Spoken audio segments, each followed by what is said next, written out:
Assalamualaikum warahmatullahi wabarakatuh. Al-Fatihah.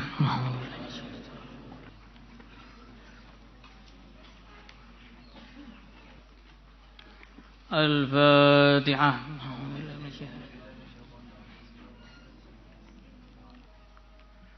Al-Fatihah. Al-Fatihah.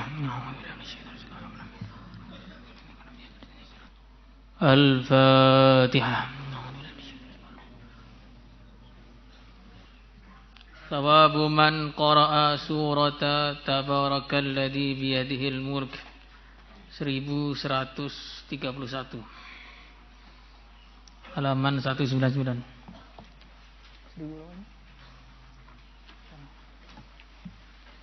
199 hadis 1131. Bismillahirrahmanirrahim.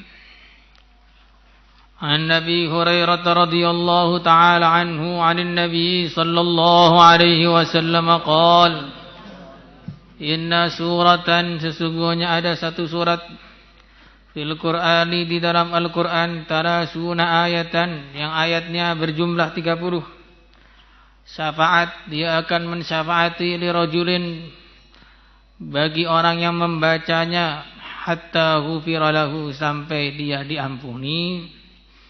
Wahia, surat itu, tabarakalladzi biyadihil mulk, yaitu surat tabarakalladzi biyadihil mulk.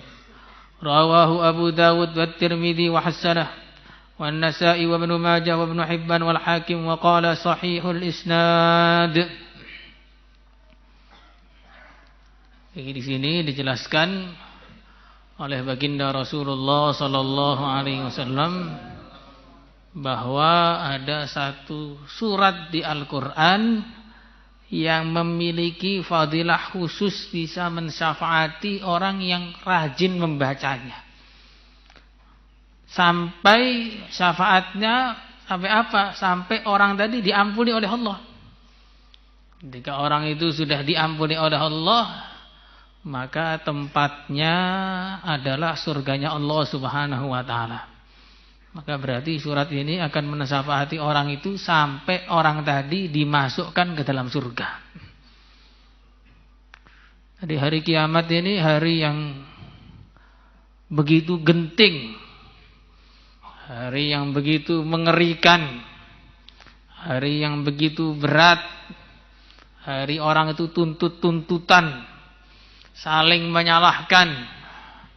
Lari dari ayah, lari dari ibu, lari dari saudara, lari dari suami, lari dari istri, lari dari anak, lari dari teman. Takut kalau mereka menuntut dia di hadapan Allah Subhanahu wa taala.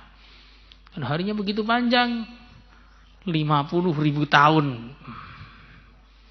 Di hari yang begitu panjang tadi, kita ini sangat-sangat membutuhkan, sangat-sangat memerlukan pertolongan. Dan di sana pertolongan itu bukan air, bukan makanan, bukan uang. Pertolongannya adalah kalau Allah sudah ridho kepada kita, berarti kita sudah ditolong. Maka di sana disebutkan dalam hadis-hadis ada orang-orang yang bisa mensyafaati. Ini harus kita perhatikan. Yaitu para nabi, para rasul, dan yang utama adalah baginda Rasulullah sallallahu alaihi wasallam. Ini adalah orang yang pertama mensyafaati, syafaatul uzma. Kemudian selanjutnya semua nabi, semua rasul bisa mensyafaati. Maka sangat bodoh orang di dunia hari-hari kerjaannya mencaci nabi, mencaci rasul. Mengatakan nabi ini lemah imannya, tidak sabar dalam dakwah, keliru dalam ijtihad dan sebagainya. Karena di akhirat itu yang mensyafaati nabi dan rasul. Kalau kita kemudian di dunia ini tidak punya hubungan baik dengan nabi dan rasul, bahkan mencaci nabi dan rasul, nanti kalau di akhirat enggak disyafaati, siapa yang mensyafaati kita? Para nabi, para rasul mensyafaati. Kemudian Para ulama juga mensyafaati. Orang-orang mati syahid mensyafaati. Hafid-hafid Al-Quran mensyafaati. Bahkan orang-orang yang semua orang yang Islam pun bisa punya derajat syafaat. Likulli mu'minin syafa'ah. Setiap orang Islam punya derajat syafaat. Maka kita tidak boleh meremehkan orang Islam manapun. Mungkin saja orang yang hari ini kita remehkan, dia yang akan menarik kita ke surga. Makanya jangan sampai kita ini suudzon kepada orang Islam siapapun. Selalu husnudzon, apalagi orang-orang Islam yang sudah tampak kebaikannya. Jangan berjuang tidak mencaci para pejuang. Ahli ilmu tidak mencaci para ulama. Hafidz Quran tidak mencaci orang-orang yang menghafalkan Al-Quran. Ini nanti akhirnya dia menjadi rugi dengan serugi-ruginya. Kun aliman au muta'alliman au sami'an au muhibban wala takun khamisan, kata Nabi. Kama jaa fil hadis. Jadilah kamu ahli ilmu atau pelajar ilmu atau orang yang mendengarkan ilmu atau orang yang mencintai mereka, jangan sampai jadi yang kelima. Ahli ilmu tidak, belajar ilmu tidak, mendengarkan juga tidak, cinta juga tidak, nyaci tiap hari. Akhirnya di akhirat orang yang seperti ini akan rugi dengan serugi-ruginya. Karena setiap orang iman punya derajat syafaat yang luar biasa, tergantung keimanannya. Sampai-sampai disebutkan dalam satu hadis, ada salah satu umatku yang akan memasukkan surga dengan syafaat dia. Orang yang begitu banyak, bahkan jumlahnya lebih banyak daripada jumlah kambingnya salah satu kabilah yang begitu banyak kambingnya. Ada orang mau masuk neraka, kemudian lihat ada rombongan yang masuk surga. Fulan, apakah kamu ingat aku? Siapa kamu? Saya yang dulu pernah menuangkan air wudhu buat kamu itu. Oh iya, ingat.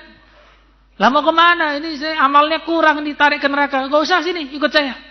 Akhirnya karena dia pernah menuangkan air wudhu kepada orang soleh, ditarik masuk surga. Nah, jadi orang-orang Islam ini punya derajat syafaat, apalagi yang soleh, apalagi ahli ilmu, apalagi para aulia, apalagi para anbiya. Kita harus punya hubungan baik dengan mereka. Begitu juga ada amalan-amalan yang akan menjadikan orang itu layak dapat syafaat, atau amalan itu menjadikan mensyafaati dia. Bagaimana amalan menjawab azan.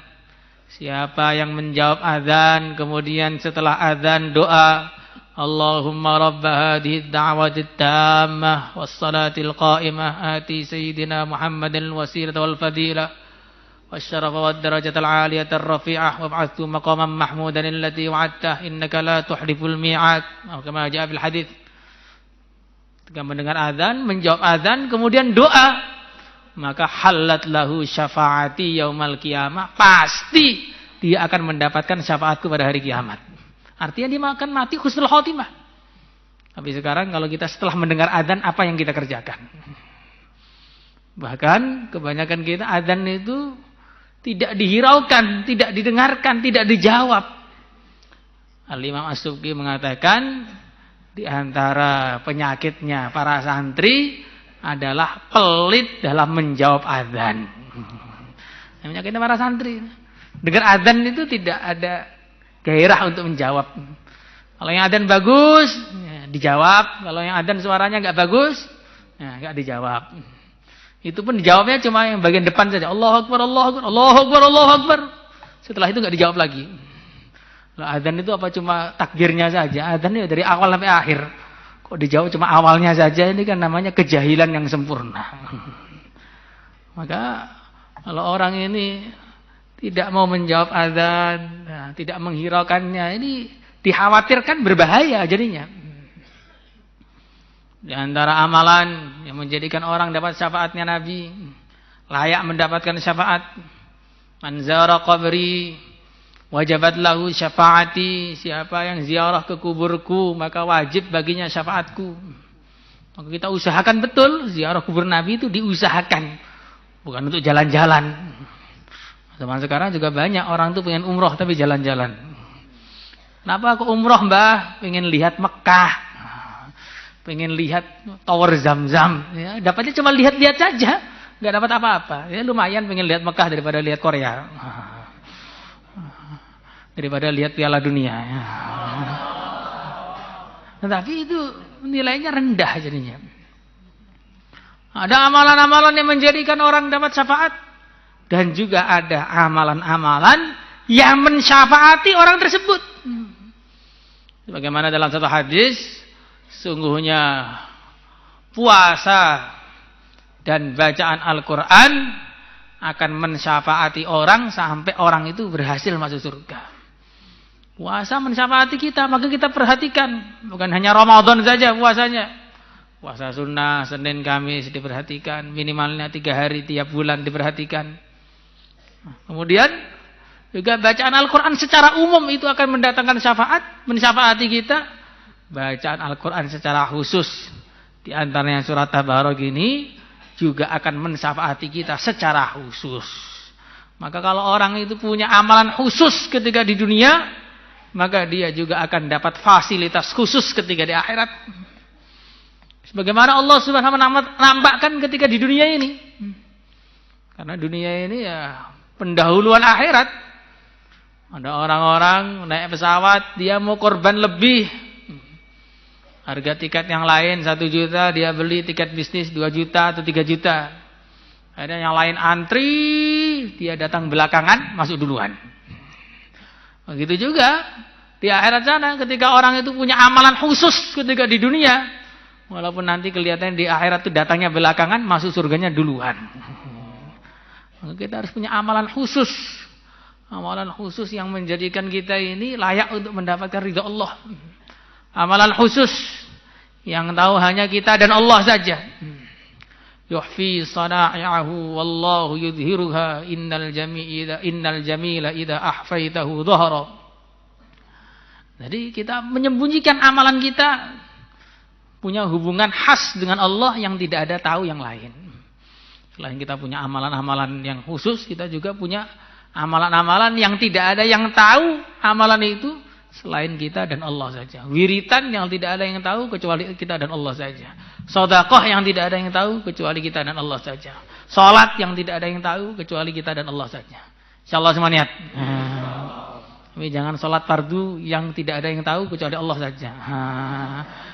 Enggak tepat ini. Kalau salat fardu itu ya berjamaah. Kalau salat fardu di rumah itu layak dibakar kamarnya. Kalau masih ada Nabi dibakar kamarnya itu jadinya. Ada apalagi kalau sudah kamarnya dibakar duluan, berasap sebelum waktunya itu. An Abdullah bin Mas'ud radhiyallahu taala anhu qala man qara'a tabarakalladzi biyadihil mulk, barang siapa membaca surat tabarakalladzi biyadihil mulk kulla lailatin, setiap malam, manahullahu azza wa jal biha min adabil qabr, Allah akan mencegahnya dengan sebab bacaan itu dari azab kubur. Jadi azab kubur ini perkara yang begitu mengerikan. Sayyidina Utsman radhiyallahu taala anhu disebutkan dalam hadis riwayat Tirmizi, setiap melihat kubur itu nangis terus. Setiap melihat kubur itu nangis terus. Maka teman-temannya bertanya, ya Amirul Mukminin, engkau mendengar cerita surga, cerita neraka tidak menangis, kok lihat kuburan menangis, kenapa? Maka beliau mengatakan, aku telah mendengar baginda Rasulullah sallallahu alaihi wasallam bersabda, innal qabra awwalu manzilin min manazilil akhirah. Kubur itu adalah persinggahan pertama daripada persinggahan-persinggahan akhirat. Faman naja minhu fama ba'dahu aisar wa man halaka fihi fama ba'dahu asyakku minhu atau kama jaa fil hadits.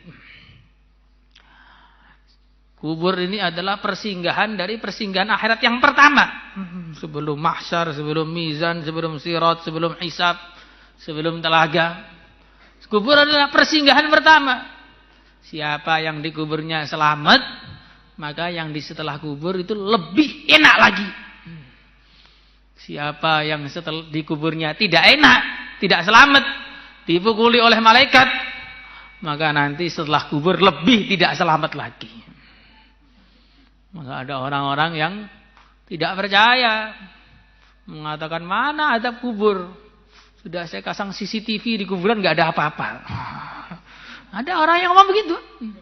Sudah saya pasang CCTV di kuburan, tenang saja, mayat itu diam saja. Maka para ulama menggambarkan orang di kubur itu seperti orang tidur. Orang tidur itu kelihatannya biasa-biasa saja, nggak ada gerakan apa-apa.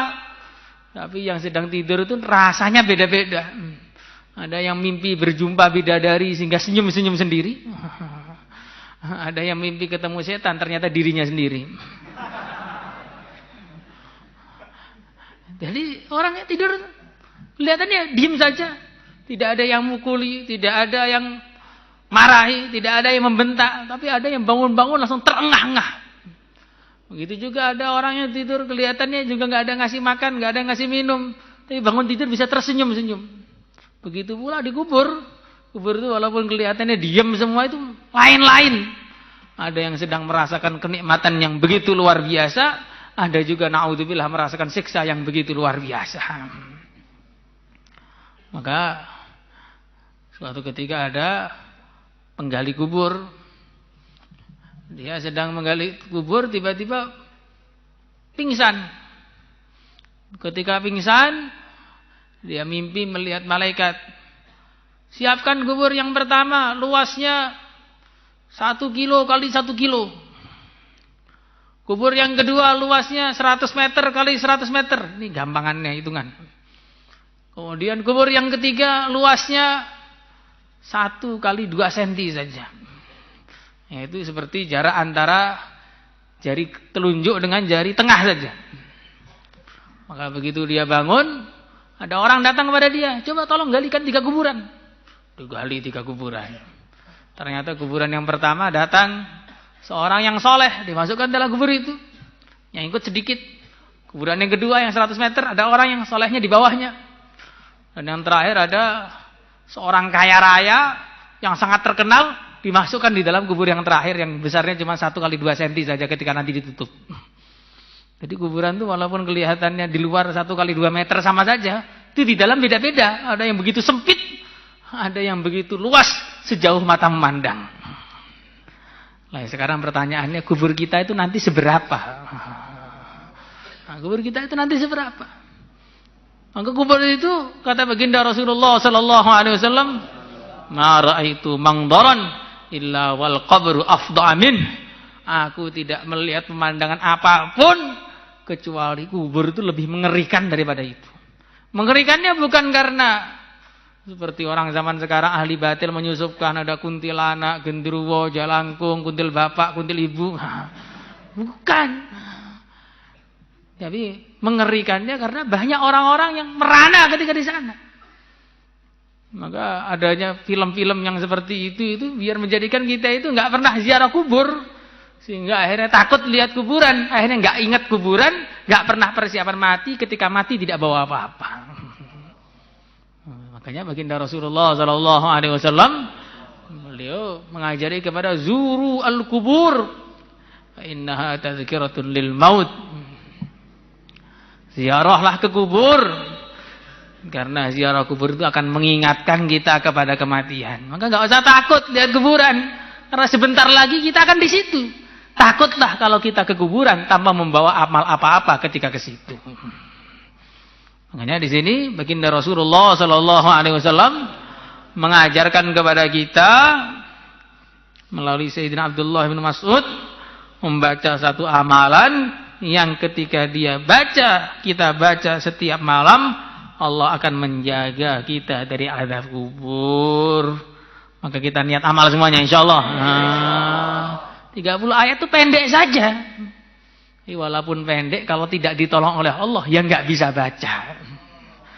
Jadi bukan kita ini lihat pahalanya kemudian bisa baca, tapi kalau memang takdirnya Allah senang kepada kita, maka akhirnya nanti kita akan dimudahkan membaca dan kita dijaga dari azab kubur. Maka kalau jarang baca, hati-hati berarti. Jangan-jangan apa ya? Jangan-jangan tidak dijaga dari azab kubur.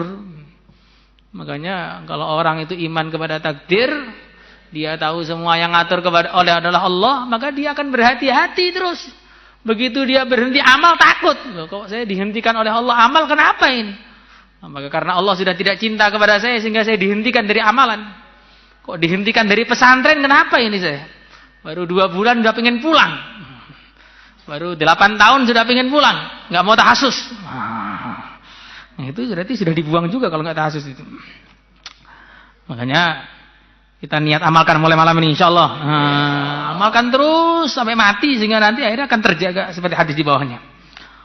Wa kunna fi ahdi Rasulillah sallallahu alaihi wasallam, dan kita pada zaman Nabi sallallahu alaihi wasallam nusammiha, memberi nama surat Al-Mulk Al-Mani'ah, surat yang menjaga, yaitu menjaga orang dari azab kubur. Wa innaha, sungguhnya surat itu fi kitabillah azza wa jal, adalah dalam kitab Allah azza wa jal, suratun, adalah surat man qara'a biha fi lailatin, siapa yang membacanya dalam satu malam, faqad aktsara wa ataba, sungguh dia telah berbuat banyak amal dan telah memperbaiki dirinya. Wa anhu qol, berbuat baik. Yu'ta, telah didatangi ar-rajul, seorang laki-laki, fi qabrihi, di dalam kuburnya, fatu'ta, maka didatangi rijlahu, kedua kakinya, masih adab datang. Wa taqulu, maka kakinya mengatakan, laisa lakum ala ma kibali sabil, kalian tidak bisa mendekat dari arahku, karena yaqra'u fiya suratal mulk, kaki ini telah digunakan untuk membaca surat Al-Mulk. Tsumma yu'ta min qibali sadrihi, kemudian azab datang dari arah dadanya, au qala batnihi, arah perutnya. Fayaqul laisa lakum ala ma qibali sabil, kalian tidak bisa mendatangkan azab dari arahku.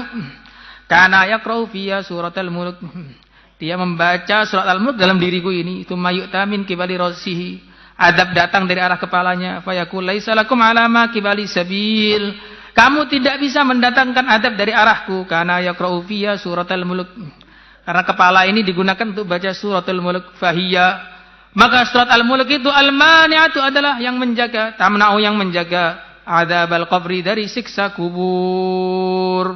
Wahiyya, dan surat itu fit Taurat, di dalam at-Taurat, suratul mulk adalah surat al-mulk.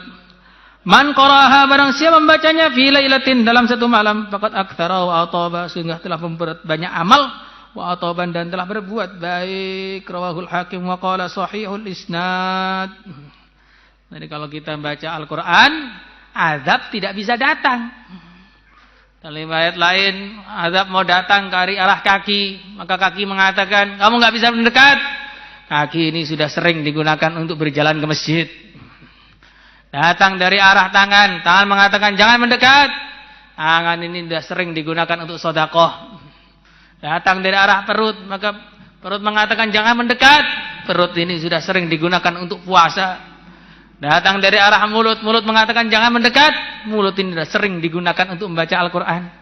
Nah, kalau tangannya enggak pernah sedekah, mulutnya enggak pernah baca Quran, kakinya enggak pernah digunakan ke masjid, perutnya enggak pernah puasa, datang azab dari seluruh arah berarti. Maka semakin sempurna amalan kita, semakin sempurna pula kesuksesan kita ketika di dunia ini dan di akhirat sana. Tapi semakin kurang amalan kita, maka berarti semakin mengkhawatirkan pula nasib kita. Kalau tangan buat amal, kaki nggak buat amal, berarti tangannya saja yang aman, kakinya belum. Tangan kaki sudah buat amal, perut nggak buat amal.